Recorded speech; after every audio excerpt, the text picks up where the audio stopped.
So welcome to this new session of Essec Community Live. 30 minutes to discuss Essec's current issue, during which we will also have the opportunity to ask your question in the chat room. This discussion will be sometime in English and sometime in French, but always live here in the Calab. Bienvenue à tous pour cette nouvelle émission d'Essec Community Live. Pendant 30 minutes, nous aurons l'occasion de discuter de l'Essec et de son actualité. Vous aurez d'ailleurs l'opportunité de poser vos questions dans le chat YouTube. Cette émission se tiendra parfois en français, parfois en anglais, mais toujours live ici, dans notre Calab. Aujourd'hui, nous avons le plaisir d'accueillir le professeur Felix Papier, directeur général adjoint en charge de la grande école et de la formation initiale, pour parler des évaluations de cours et des professeurs, ainsi que leurs conséquences. So, Professor Felix Papier, welcome. You are Dean of the Academic Program. Today, you will be presenting the course evaluation, process and purpose. Could you please start by giving an overview of the course evaluation process? Okay, so first of all, thank you for the invitation to the webinar.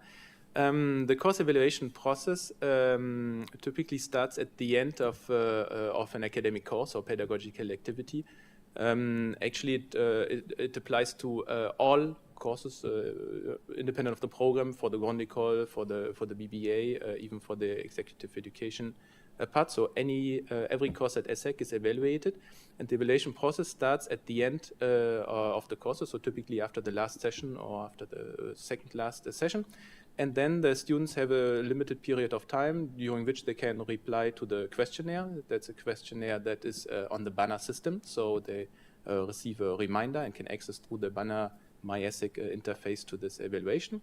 There's a quantitative part and a qualitative part. The qualitative part typically allows students to put specific remarks or questions or suggestions to improve the course. And then at the end of that period, the questionnaire closes, and then we, as an administration, make sure that the grades to the courses are not communicated before the end of the evaluation period, because we want to decouple the evaluation of the course itself and the pedagogy and how the professor delivered the course from the grading and the level of grades in the end. And then after the information is in the system at the end of the evaluation period, the results are communicated to a certain number of people. So first of all, that is the lecturer itself who receives this information, but then also the person who is in charge of the overall course, which typically applies to multi-section courses, the director of the program and the director of the study services, but then also the head of the academic departments. So these are the units who manage the faculty of a certain domain. Ok, donc merci beaucoup pour cette vue d'ensemble. Maintenant, est-ce qu'on va décomposer les différentes parties?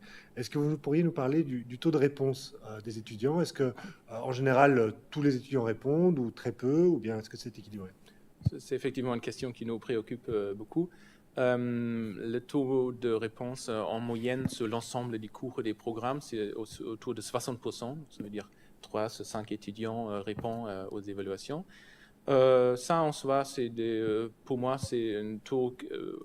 ça commence à être un taux de réponse où on peut dire que les résultats sont représentatifs. Donc ça, c'est bien.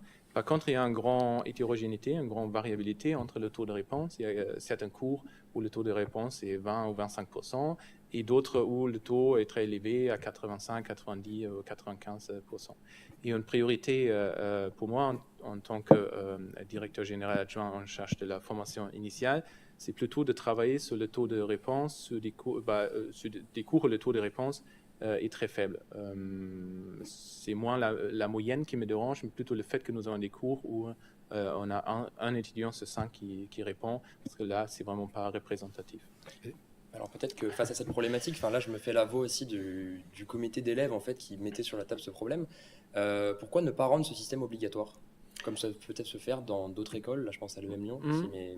En fait, ça a existé aussi à l'Essec, on avait testé ça il y a quelques années, c'était bien avant mon mandat.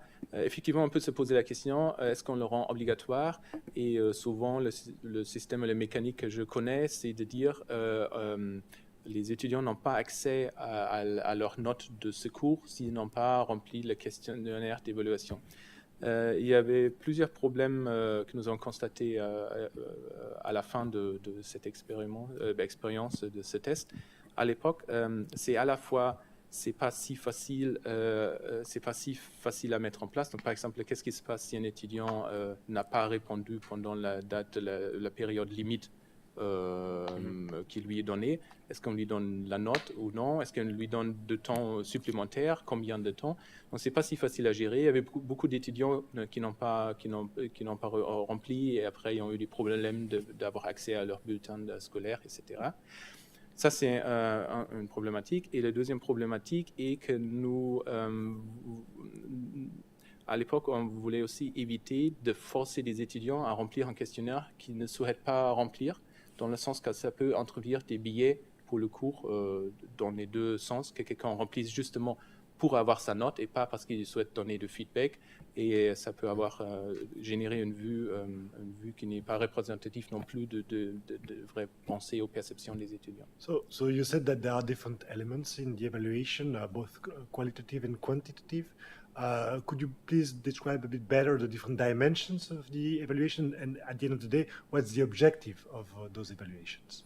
Yes, so first of all, the questionnaire, the feedback questionnaire is standardized, so it's the same for all types of programs. It's available in English or in French, but it's the same questions.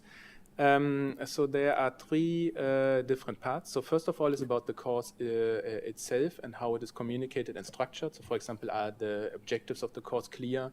Was the structure of the course clear and understandable? That is the first part. Then there's a second part about the lecturer and the pedagogy. So for example, how did you like the pedagogy of the faculty? How did the faculty deliver, the lecturer deliver the course?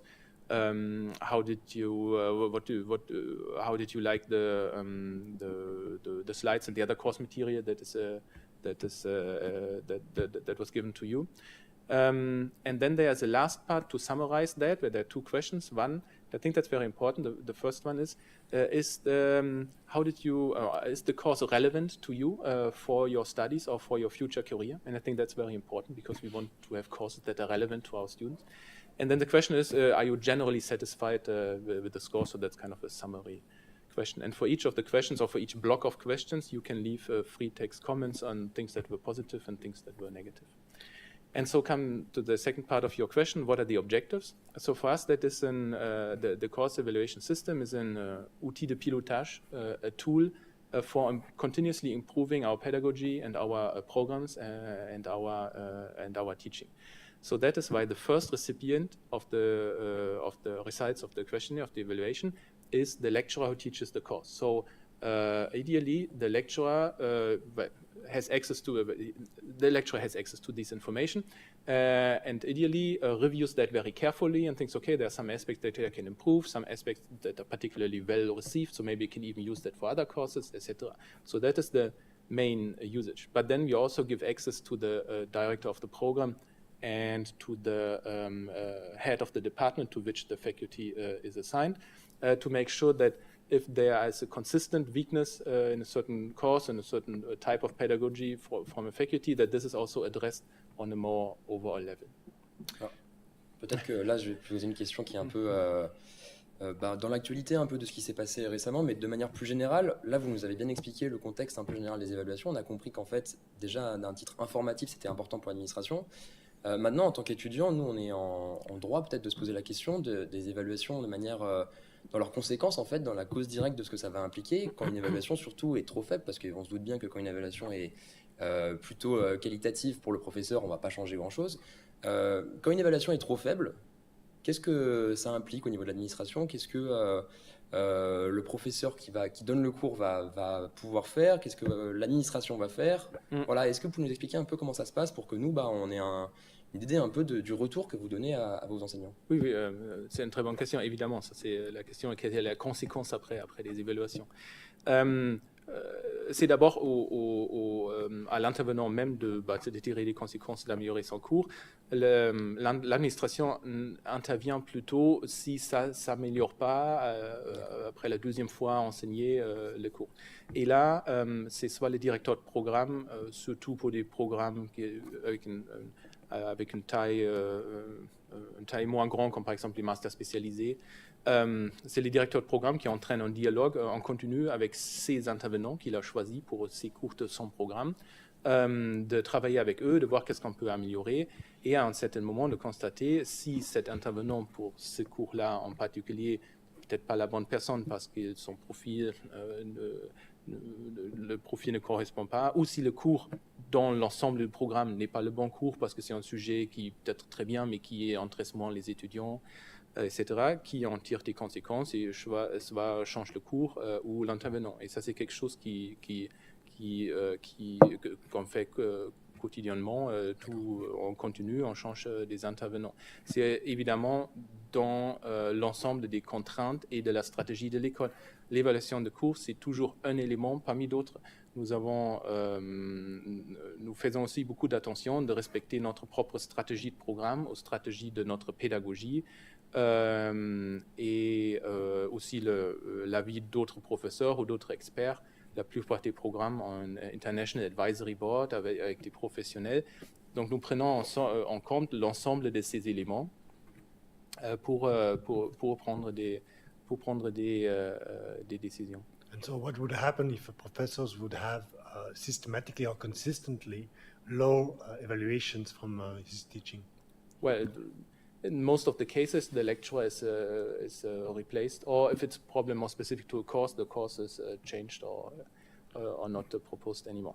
I have to add that there are also operational constraints. So sometimes for a certain domain, we simply have a limited number of options, but that is, in most of the cases, we find a solution and replace the lecturer. So can you give some examples of the consequences that the evaluations had in the past for programs or courses or professors? Well, to come back, I don't have a concrete example in. Do have an example in mind? As I said, we are changing a lot of lecturers. That's happening on a frequent basis. For example, if you just look at the core courses in the Grande École, every year from one year to the next, some of the lecturers are reassigned to other courses that are more in line with their interests and their strength. For example, another example is for the Grande École program. We have done, as you probably know, a reform 3 years ago of the whole pre-master year to introduce a new type of pedagogy that is more centered on giving a sense to students. Why should I do management studies? How is that linked? Why do I need to learn these types of concepts? How is that in line with the values of the school and my own values? And that is also something that, for example, we have seen already for some time through course evaluations, not only through course evaluations, but from one element, and then have taken the opportunity to do a whole reform of a part of a program. Let me just add one point about the evaluations. We have spoken a lot about course evaluations at the end of the class, but that's actually not the only type of evaluation. So in most programs, for example, in the Grande École, there's a comité d'enseignement, where there are student representatives that are elected by the students and who are there to represent the students and to present their interests. So another way of communicating feedback for students is also to take contact the student representatives who then bring this to our attention. And we have a regular dialogue with all of the student representatives on how can we further improve, what are the specific weaknesses and so on. D'ailleurs, je pense que les étudiants du comité d'évaluation, le comité d'enseignement, pardon, peuvent aussi faire la demande, dans certains cas, d'accéder à ces évaluations. Oui, ça c'est vrai. Nous avons un très grand débat il y a quelques années. Qu'est-ce que nous allons faire avec les évaluations de cours et qui a accès?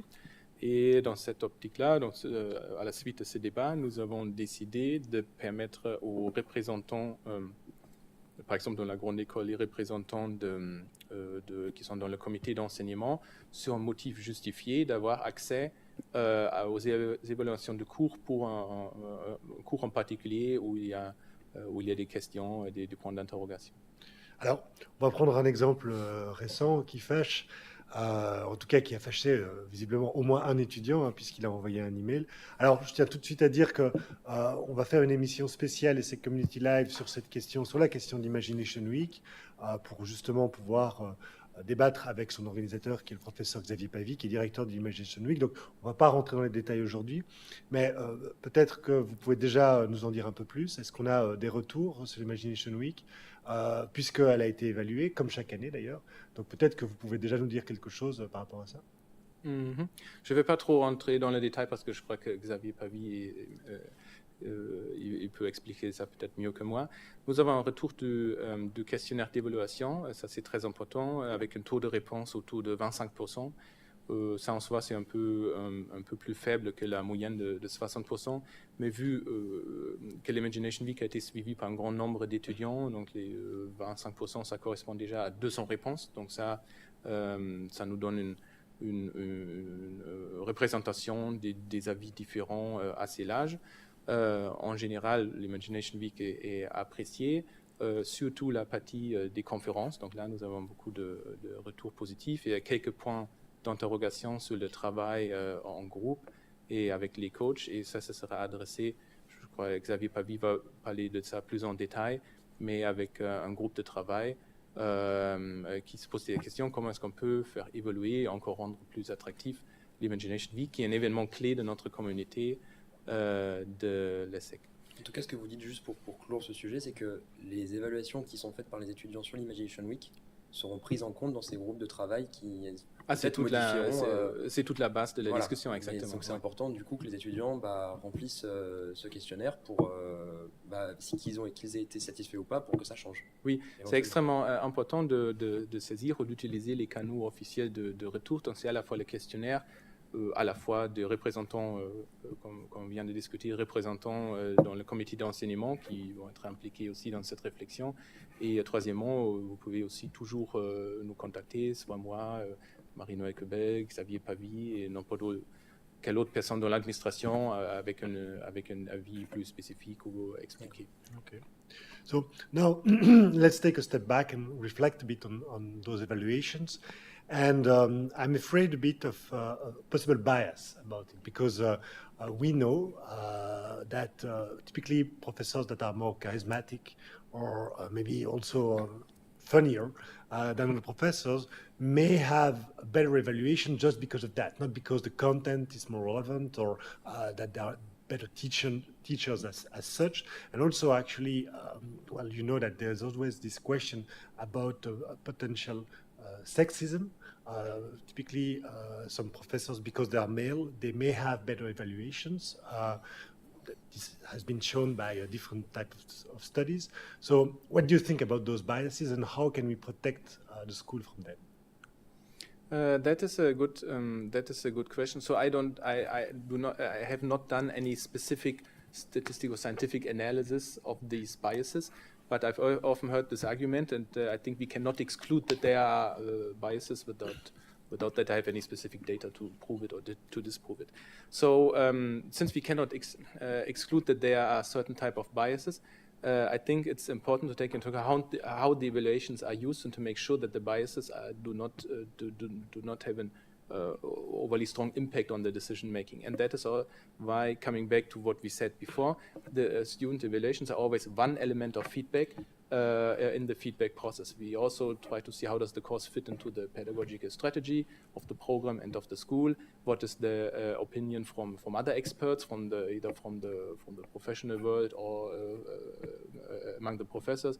We try to get verbatim more specific remarks to better understand what exactly, why is an evaluation positive or negative. Is this more because of the course delivery?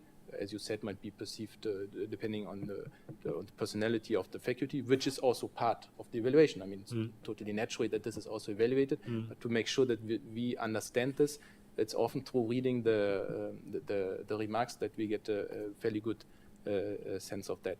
And on the other hand, that was probably also one of the reasons we had a big debate about that a couple of years ago, that we do not share the evaluation results with the students to make sure that there's not a bias in their decision making and what kind of courses they are taking. Parce que ça aurait été ma question suivante. En tant que professeur qui s'intéresse au digital, on pourrait se demander à l'époque de TripAdvisor, de Yelp ou de Rate My Professor, pourquoi est-ce que les évaluations ne sont pas publiques? pourrait vraiment se demander, pour faire mieux circuler cette information, pour informer les étudiants au sujet des formations qui les intéressent, pourquoi est-ce que l'administration ne communique pas une partie de ces informations? Oui, c'est une bonne question. Je n'ai jamais pensé à intégrer les évaluations à TripAdvisor, mais c'est certainement une idée innovante. Généralement, la question, pourquoi est-ce que nous ne mettons pas à disposition les résultats des évaluations? Et il y avait un très grand débat dans le Sénat des professeurs. Il y a un Sénat des professeurs qui est là pour débattre ces questions. Et nous, à l'époque, nous avons dit, nous souhaitons éviter que les étudiants choisissent des cours uniquement sur le retour de leurs camarades du passé.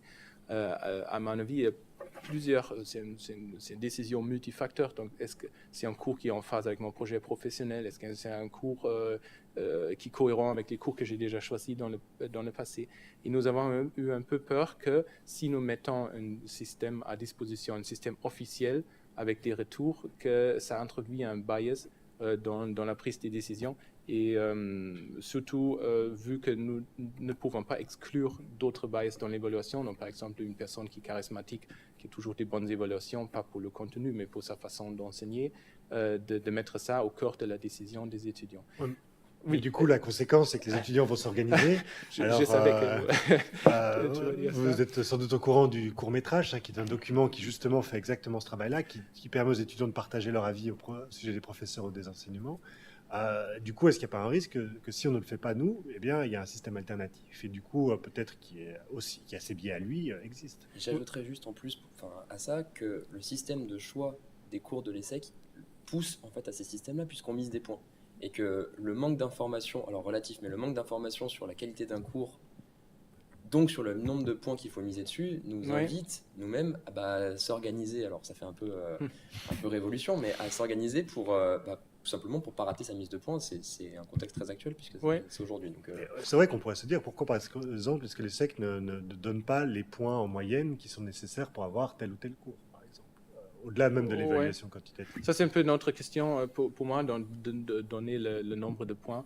Par rapport à la première question, je comprends, et ça aurait été aussi une stratégie tout à fait valide de dire on publie les résultats. À l'époque, nous avons pris la décision de ne pas le faire et nous savons qu'il y a un système organisé par les étudiants, le court-métrage. Personnellement, j'ai jamais vu, jamais eu l'accès. J'ai entendu parler. Et je ne suis pas contre que les étudiants s'organisent avec leur propre système ou même un site tiers comme tu as mentionné Rate My Professor aux États-Unis, par exemple. Nous savions ça à l'époque où on a discuté. Par contre, on s'est dit, dès que nous rendons officielles nos évaluations, c'est un système officiel. Donc, c'est à la fois... nous avons eu l'impression que ça légitime un peu de choisir des cours plutôt sur la personnalité ou la façon d'enseigner plutôt que pour son contenu. Voilà, ça c'était notre raison principale et nous savons qu'il y a un système derrière. Pourquoi je vous pose cette question-là, c'est parce que dans les faits, les informations qui sont sur ce document étudiant ne sont pas nécessairement des informations uniquement relatives au cours. Ce sont aussi des informations qui peuvent être relatives à la prise ou pas des absences, je dis très clairement, et du coup, le fait que cette information en fait ne soit pas publique, que les évaluations ne soient pas publiques, fait qu'en fait les étudiants vont se détourner vers un autre système, mais qui est peut-être moins amélioratif que celui qui... Ou qui a encore plus de bias. Voilà, il y a beaucoup plus de biais. Exactement. Moi, c'était ça exactement le cœur de la discussion de l'époque, et peut-être on va se reposer la question, je ne le sais pas. Mais c'était exactement la question, si on donne accès, est-ce que ça officialise et légitime ou donne plus de poids à des facteurs qui ne sont pas liés au contenu ou à l'académique, ou est-ce que ça risque de créer encore plus de biais, et à l'époque nous nous sommes dit nous n'allons pas publier les évaluations. Mais c'est en discussion continue que nous avons, et les deux stratégies sont tout à fait valides et possibles. Du coup, ça introduit parfaitement ma dernière question. Est-ce que vous pouvez nous parler un peu du futur de ces évaluations? Est-ce que vous avez des travaux en cours sur le process, les conséquences possibles, etc. Donc, à part que nous nous posons toujours des questions comment gérer le système, à mon avis, il y a une grande chose à faire pour augmenter déjà le taux de réponse. Et ça, c'est de rendre plus accessible ou user-friendly l'accès aux évaluations. J'ai vu plusieurs fois dans d'autres contextes, par exemple, que des participants d'une formation reçoivent à la fin, quand ils sont encore dans la salle de cours les dernières 15 minutes, reçoivent un lien sur leur smartphone où on peut cliquer dessus et directement évaluer, qui normalement entraîne des taux de réponse supérieurs à ceux que nous voyons ici. Donc là, c'est quelque chose qui est déjà expérimenté ici par notre équipe de système d'information et d'innovation digitale. Et j'aimerais bien que nous fassions du progrès sur cette dimension-là. Et deuxièmement, peut-être encore systématiser plus nos processus de prise en compte des évaluations, ce que nous faisons déjà, mais d'être sûr que le processus est plus formalisé, et plus clair et plus établi. Felix Papier, merci. Felix Papier, thank you. Thank you very much for this discussion and for these answers. Donc on vous donne rendez-vous pour un prochain Essec Community Lab sur cette question de l'Immigration Week. See you soon. Have a great day. See you soon. Merci beaucoup pour votre invitation et j'espère que vous avez apprécié le webinaire malgré la tempête de neige à l'extérieur. Merci.